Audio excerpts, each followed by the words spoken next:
Donald Trump আমাতা বিলকুল ফলগি কিয়লাইং হইলে 26 November 2025 মাঝে ওয়াশিংটন ডিসি ডাকে যেখান আমেরিকার হোয়াইট হাউস আছে যেরে ডোনাল্ড ট্রাম্প বড় অফিসিয়াল মানুষ সকল তাকে এই হোয়াইট হাউসের ডাকে বড় এটেক হয়ে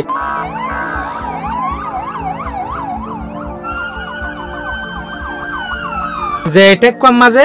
দুয়া মানুষের তো উগ্র মাইয়া হুয়া মরে গিয়ে বলকে এটে কি বাজরে কিন্তু কুগা আফগানিস্তানের মানুষরে গিরফতার করি ফেলাই আন্দাসা করিওরে যার নাম হইল কি রাহমানুল্লাহ লখনওয়াল এবারে কিন্তু 2021 মাঝে আফগানিস্তানত তো আমেরিকান ন্যাশনালিটি দিওরে কিন্তু আনিল দিয়া কেলা আফগানিস্তানের মাঝে গয়ে আমেরিকার যেগো হুফিয়া এজেন্সি আছে CIA यानी सेंट्रल इंटेलिजेंस एजेंसी इबाल्ला बोलियोरे আফগানিস্তানৰ যেহদিন আৰ্মিৰ ফোৰ্স আছে আফগানিস্তানৰ যেহদিন হতা আছে ইন আমেরিকারে বেশি তো দিয়া তলে ইয়ান লইরে যদি আরা খেয়াল করে দইলে তলে মানুষই বা আমেরিকালা বলিওর হাস মানুষ আসছিল জিয়ানার আন্দাসার মাঝে আফগানিস্তানলা ইয়াক গরে কতল করিব বলিওরে তালিবান ইয়াক গরে কতল করিব বলিওরে নিজের দেশের তার নাম দিওরে কিন্তু আমেরিকা তো মানুষ এবারে আমেরিকার মাঝে লিয়া নীল দিয়া মগর ওয়াশিংটন ডিসি মাঝে জেসুলাম মাঝে এটে কইয়ে দুয়া মিলিটারির গাটর ওরে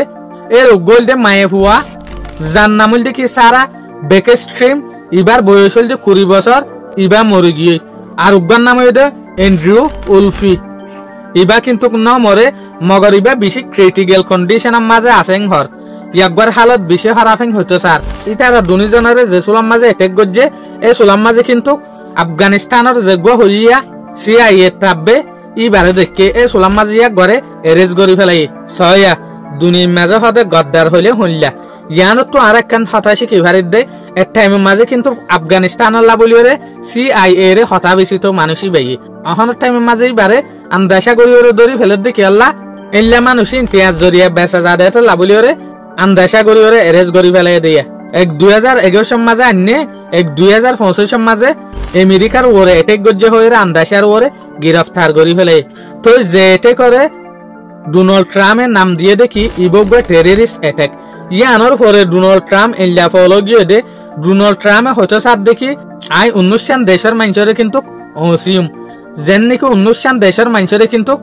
আর দেশের মাঝে আইতে ব্যান লাগাই দিউম ডোনাল্ড ট্রাম্পে কিন্তু খামিয়ান সাথ দে বেশা বেশি দেরিয়র ইয়ান হনা আজিয়ার হতা না ডোনাল্ড ট্রাম্প যে সুলাম মাঝে 2025 মাঝে ফার্স্ট হুকুমতের মাঝে আসছে এই সুলাম মাঝে আই মাত্র ডোনাল্ড ট্রাম্পে হইলে শুরুতে কি হয়ে দে অন্য দেশের তো যেদিন মানুষ আর দেশের মাঝে মুসাফির হিসাবে মাইগ্রেশন করিওর আইয়ে হিজরত করিওর আইয়ে মানুষ ইনরও হসিম তো একে মাঝে যে সুলাম মাঝে এটে কইয়ে এই সুলাম মাঝে ডোনাল্ড ট্রাম্প তো আরো সুবিধা হয়ে দিয়ে হতায়ান হতে তইলে একে মাঝে কি হর আই অন্য দেশের মানুষেরও হসিম জেরে ভিতরে কিন্তু বার্মাইয়া আছে বার্মার মানুষেরও হসিব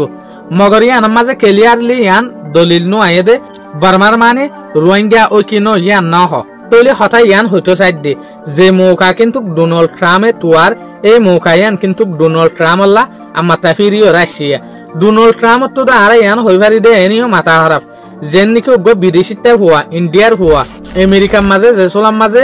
মেয়র বন্যে ইয়াল হতিওরে ডোনাল্ড ট্রাম্প তো মাথা খারাপ এনিও বিদেশের যেহদিন মানুষ হিজরত গরিওরে আমেরিকা যা এই মানুষ ইনরে পাবন্দি লাগাই বেলা বলিওরে স্টপ করি বেলা বলিওরে ডোনাল্ড ট্রাম্পে মৌকা তোয়ার দে বহুত বেশি দেরিয়র মগর এই মৌকা মাথা ফেক এটা কিবা যেতে তো গিয়ে ডোনাল্ড ট্রাম্পে হয়তো সাথ দেখি আর দেশের যদি আত্মু সেফ রাইট মনে হত দইলে আর দেশের যদি আত্মু উঁচি রাইট মনে হত দইলে আত্মু ভারত দেশের যেহদিন মানুষ এরে বেড়াইতো আইয়ে আমদনি করি বেলা আইয়ে ইনরে হসা ফুরিব ইনরে যদি নসিদ্ধ হইলে হামাহা আর দেশের মাঝে এগছ ইনলা বড্ডা এটেক লইব তো যে আনার পিছে অন্য স্পার্ট সকল হতে সাথ দেখি যেন তারা হিজরত গড়ি আইব ইটার এটেক গড়লে আর এডলামিকা বুঝি পারিম মগর দেশেতে মানুষে যে চুলার মাঝে এটেক গড়িব এই চুলা তারা কেনে বুঝিম এলে এটেক দে আমেরিকার মাঝে যেহদিন মানুষ আছে ইটার ভিতর তুইও গড়লে গড়িত পারে ছয় এক টাইমের মাঝে কিন্তু মুসলমানের বেশে আর এক টাইমের মাঝে কিন্তু এই দেশি আনার মনটো গদ্দার হয়ে ধরা হাগি বহুত স্পার্ট সকলে দে ইয়ান হইতে সাথ দেখি এটে কিবা কিন্তু ডোনাল্ড ট্রাম্পে গড়াইয়ে দে যে হদিন হিজরত গরিওরে অন্য দেশের তো মানুষ যা ইনরও হসিবল্লা বলিওরে আশা করি মনারা তো ভিডিও ভালো লাগে বলিওরে আসসালামু আলাইকুম।